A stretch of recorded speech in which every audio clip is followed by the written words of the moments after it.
Desde la distancia. A pelotas de Leo Messi dentro del círculo central. Vaya regate que le acabó. La entrada de Casemiro por detrás. Fea entrada. Enfadado probablemente Casemiro por la pelota con la actitud, pero manejando la zona de ataque.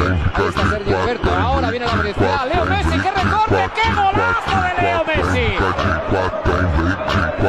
Ahí va el arranque de Leo Messi. Se va de 2, se va de 3. Encara sobre la línea. Deja la pelota para Rakitic y Salvador.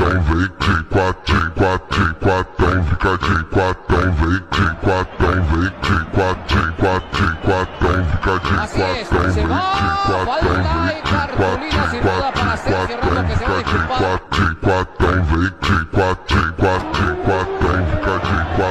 Desatado, tirando la diagonal, buscando el slalom.